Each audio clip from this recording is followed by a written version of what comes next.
I'm James Rule.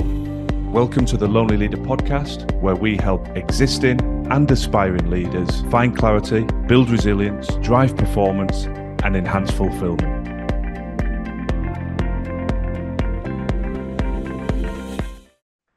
Let me kick off with a question. How many years leadership experience do you have? And how effectively have you processed that experience? What conclusions have you drawn? How have you evolved, tweaked your leadership style as a consequence of processing that experience? I want you to sit with those questions and really reflect on them honestly, because in my experience, coaching and training, mentoring a diverse range of leaders in a wide range of sectors in countries all around the world, I'm seeing a theme repeating itself. And that theme is they are all immensely busy. They are punching through challenge after challenge, overcoming adversity, but they're almost on a form of autopilot where they're running immediately to the next challenge without actually taking stock, without actually reflecting and taking the learnings from each and every experience. And that's what this episode today is all about. Welcome to the Lonely Leader podcast. We're here to help you wherever you are on your leadership journey, whether that's an existing established leader that's been in senior positions for many years, or perhaps you're more of an aspiring leader, just taking those first steps into senior leadership and management positions. Irrespective where you are, there is a power in utilizing a journal. Now, in the back catalogue, you'll find a link below in the show notes to an episode very much about how to get started and introducing the power of a journal. Today's episode is different, connected, but much more about the why I want you to utilize it and why it is a defining X factor for leaders. The people that I've had the pleasure of working with that really embrace the power of journaling have been able to find higher levels of performance, both professionally and personally, and as a consequence, higher levels of fulfillment. And I want the very same for you. Let me just introduce one of the problems as I see it. It's called the accumulation problem. So most of us operate under the delusion that with years served in a role or a sector, we gather experience. And with experience, we become more self-aware, our judgment is refined, we become more effective, our impact as a leader is enhanced. And that's absolutely not the case. Because the reality is, if we don't take the time to genuinely reflect on what we've been through, what we learned, why certain things happened, what could we or should we have done differently, then we don't do anything with our experience. We just repeat. And that repetition is dangerous because with years served, rather than, as I said, sharpening and improving our leadership style and impact, we just become a bit more confident in our assertion. We just articulate our belief, but we could be repeating the same mistakes, irrespective how confidently we express them. We could be making the same mistakes 10 years down the road that we were 10 years prior because we haven't taken the time to dissect. And the leaders that I have seen evolve and progress and truly lift their performance are the ones who have the ability to ask simple but impactful questions. What drove that decision? How was I feeling in that moment? What did I avoid dealing with that I knew and know I should have dealt with? Am I still avoiding it now? If so, why? These are very, very simple questions, but they give us a genuine self-awareness and learning opportunity to improve how we deal with similar situations in the future. So the need for reflection is even more important the more senior you become. The reality in any leadership structure is the more senior you are, the more decisions you have to make, the more responsibilities you have, the more pressure you are under. And that naturally shrinks down the space that we have for those quiet moments of reflection. The other truism, which is frustrating but real, is that the more senior you get, the more you find that people are naturally hesitant to give you unfiltered feedback, to call you out if you are doing something that's not quite right. I think there's always that fear that, well, they're the boss. I don't want to say to her that I think she's falling below standard in case that damages my standing. Now, hopefully, you're building an environment where that candor and the ability to give and take feedback is as relevant at the top of the organization as it is at the bottom, and the psychological safety exists for people to do that. But that being said, in the main, as a theory, it's quite often presented to me that the leader is operating in a little bit of a vacuum. They're not getting that feedback. They're not getting that critical feedback on how they are performing. And so the power of the journal is even more relevant to actually cut through that noise. You can't kid yourself when you start to ask those key reflective questions about how you're performing, why certain things are happening, what, if anything, is triggering behaviors, what are the things you are avoiding, where are the difficult conversations you need to step into or haven't stepped into. Once you start putting that down on paper, you get a new sense of clarity. And as you've heard me talk about in the past, clarity is a foundation of high performance. If you don't know where you are and where you're trying to get to, how on earth are you ever going to build a roadmap? But if we keep moving at 100 miles an hour on autopilot, the first thing we're going to lose is any sense of clarity. Quick health warning.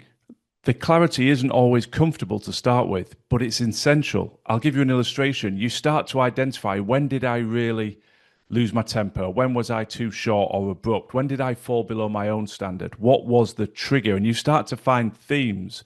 You start to understand what is the root cause of some of the behaviors that maybe frustrate you. And then you've got to go and do the work. You've got to dive in. You've got to address those root causes. You've got to remove them. You've got to be better positioned so that you don't trigger and don't respond aggressively or angrily in the future. So it's not all plain sailing, but wouldn't we all rather remove those triggers, improve how we perform, lessen the frequency of situations where we look back and go, disappointed with how I handled that. But to do it, we've got to have the clarity of why is it happening, and then we've got to be willing to roll up our sleeves and do the work to prevent it happening again in the future. So bringing that to life for you, those of you who've worked with me or listened to my backstory on previous episodes will be aware that at one stage during my CEO tenure, I collapsed early one morning, mobile phone in hand, with a bout of pneumonia. Now, that was a real defining moment in my life and in my career, because I was only too aware of how potentially life-threatening that condition was. A good friend of my wife and I, a chef, had died only a few months earlier in his early 40s with pneumonia. So I was signed off work for a couple of weeks. My mobile phone was taken away from me. My wife was instructed to lock it away. And I went through the classic stages of anger, frustrated and angry at myself that I wasn't at work. I wasn't able to continue to do what I loved and what I felt I should be doing. So I felt like I was letting my staff down. I then got into denial that anything, that this was anything I'd done. It was just bad luck. And then I got to that stage of acceptance, but with real reflection. And that was the time I stepped into journaling. I started to ask myself those difficult questions. How, as a healthy man in my 30s, had I got to a situation where I collapsed and ended up in hospital with pneumonia? And as difficult as that reflection was, it was integral to changing and helping me evolve both as a parent, as a partner, and as a leader, as a CEO. I recognized where the fault lines were. I recognized the complete lack of focus on recovery, the 15-hour days, the 7 days a week, the naive arrogance almost that my body will do what I tell it to, the compromises I was making around sleep and the dereliction to my physical and mental health to try and get some of that stress out of my system. But with those reflections, I transformed how I worked. And those moments were foundational in the evolution of The Lonely Leader and the work I now do, coaching and mentoring people. It all comes from lived life experience. So I, from that moment on, became a huge advocate of the power of a journal, because it forces you in a very positive way to engage in reflection. You're not opening your journal to write down a shopping list or your favorite holiday destination that you want to go to. It's a process of, where am I? What's going well? What's not going well? Why? What do I need to do about it? Very powerful for me personally. And I would encourage you to experiment with it. Like we always say, you can dismiss any of the things that we talk about on the podcast, but please don't dismiss anything without trying it first. Some of you will be listening to this and saying, yeah, it feels a bit wishy-washy, James. I'm not so sure I'm going to do it. So let me just give you three key headline benefits I believe you will get if you engage in journaling as part of your disciplines. First and foremost, it builds genuine self-awareness. We've talked already about this, but very briefly, you start to better understand how you operate, why you operate, when you fall short, why do you fall short, what are the triggers, what are the things you need to avoid, how can you more consistently bring the best version of you to the fore, both in your professional role and personal life. And I sincerely hope that that level of self-awareness is an attractive proposition for anybody to say, well, let me at least give it a chance. Secondly, it really sharpens your decision making. You start to understand what's driving decisions. Am I being rational? Am I allowing fear to drive my decision making? Am I striving for popularity and acceptance, making decisions to please others rather than making the difficult decisions that I know need to be made? And the more you can sharpen that understanding of what's driving your decisions, the better placed you are to deal with it in the future. And we've all fallen into those traps. We've all allowed ourselves to rationalize a decision. But truth be told, if we really strip it back, we're fearful and we need to find the courage to step into that fear. And I also believe we've made decisions because we don't want to cause offense. We don't want to upset a member of staff or a customer or a family member, wherever it sits, whatever dynamic in your life. But actually, we know full well that the decision that we believe should be made is different. But once again, it's that attempt to try and people please everyone around us. That's not leadership. It's about being respected, not necessarily liked, but people can rely on you to do the right thing and make the right decisions. And journaling will certainly help you with that. Last but not least, it helps us decompress. You wouldn't be human if you didn't at times feel a little bit overwhelmed, a little bit unsure of how to proceed or how to process out the stress or anxiety that you're experiencing. That can come through your professional role or your personal role. So sometimes just putting things on paper is a great way to decompress. I always like to write at the end of that, what can I control in this situation? And however challenging it may seem, there's always at least one thing that I can do. And that gives me strength to process it, stop it rattling around in my head and move on. I also reflect regularly back on a notion I first came across reading about Abraham Lincoln. He had a policy of angry letters. He would write out his frustrations with someone. He'd tell them exactly what he thought about their behavior or their decision, but then he would finish it with never signed, never sent, and they would go into his drawer. But that was a way for him to almost say everything that he wants to say but knows he can't. It would be too probably extreme. So a journal is a modern day version of that. You can just drop in some of the frustrations about a particular situation or person, and it may be for nobody's ears or eyes. It's just helping you process it out of your system.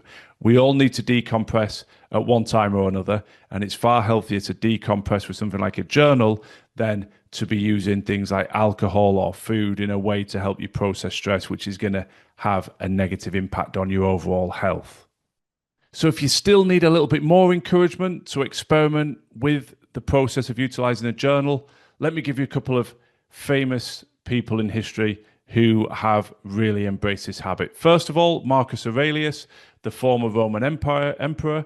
We're going back a couple of thousand years, but he was a passionate advocate of journaling. He used to write in that every day in his attempt to bring the best version of himself to the fore and to find that level of clarity. More recently, we've got Ray Dalio, a man who built one of the most successful investment firms in the world. One of the cultural pillars of building that business was radical transparency, a phrase I love and something he built into the business and also held himself to account with. And there's a line he uses that I think is perfectly suited for this episode, which reads that pain plus reflection equals progress, pain plus distraction equals suffering. So very much built around what we've already talked about. Yes, we may go through difficult circumstances that create pain, but then we have that reflection through the process of utilizing the journal, and that will give us progress. We will learn from that. We will move forward as a consequence. Conversely, if we experience pain, and as I said about many of the leaders that I meet at the start of this episode, we then move straight on to the next distraction, well, we're never going to actually get that level of progress, and we're going to create more suffering for ourselves. We're going to keep repeating the same mistakes, and that's the definition of madness, to repeat the same action and expect a different outcome. So I hope those two examples, Marcus Aurelius and Ray Dalio, are one final nudge to encourage you to say, okay, enough's enough. You've browbeaten me enough, James. I'm going to at least experiment with it. So let me leave you with 2 or 3 questions that build on what I've talked about in previous episodes, but just as a really powerful and effective way to get started. The first question is simply, what happened that I'm still thinking about? What happened that I'm still thinking about? We've all got something. It plays over in our head on a loop. Something at work, something in our personal life, family, friendship circles. Bring it to the fore. Be consciously aware of it. Write it down. Which takes us into the second question. What does that tell me about myself? Now, this is difficult because it's asking you to confront fears, defaults, patterns, but why, in essence, is that thing still on your mind? Which then takes us into the third question, which moves us out of any sort of negative spiral of beating ourselves up over that particular situation and moves us into that learning, solution-focused mindset. And the third and final question I want you to play with is, what would the best version of me do differently next time? So that's anchoring in. Okay, this was unpleasant. What does it say about me? Well, I behaved poorly. Why? This reason. I was triggered, or it was totally disproportionate reaction based on a frustration that was happening elsewhere about something totally different. What will the best version of me do differently next time? And then you anchor in that behavior. You make that resolution. Actually, I need to go and fix that other thing that was causing that disproportionate reaction, and that will reduce the likelihood of it happening. Could be as simple as that. But knowledge is power, and these answers are all inside us. What journal allows us to do is bring them to the fore. So in closing, please do check out episode 15 if you've not listened to it. Engage with these questions. Many of you listening will have years of leadership experience, perhaps even decades. But how much awareness have you got from that? How many learnings have you taken? Are you guilty that you've been on autopilot, bouncing from one challenge to the other? You're not going to get awareness by default. It's not something that lands in your lap. You've got to unpack these experiences. You've got to reflect deeply, and you will find breakthroughs. You will find patterns. You will find triggers. You will find better solutions to problems, because so often we deal with themes. Very rarely are you encountering a problem that you've never seen the like of before. It's a variation of something you've experienced a year ago, 2 years ago, 10 years ago. So the more we can reflect, the better placed we are, because we can almost guarantee that the challenges we're wrestling with will revisit us in some capacity. How we manage our relationships, our marriages, our parenting style, how we interact with friends, extended family, how we operate at work. Those scenarios will repeat over and over again, year in, year out. So why not give ourselves the best chance to perform at the highest level? You've often heard me say, leadership on the outside must always start within. If ever there's been a tool that allows that effective ability to look within and reflect, it's journaling. So I wish you the very best of luck. Do let me know how you get on. I love to hear your feedback. I love to hear the challenges that you may be wrestling with as you embrace some of the logic and suggestions of these podcasts.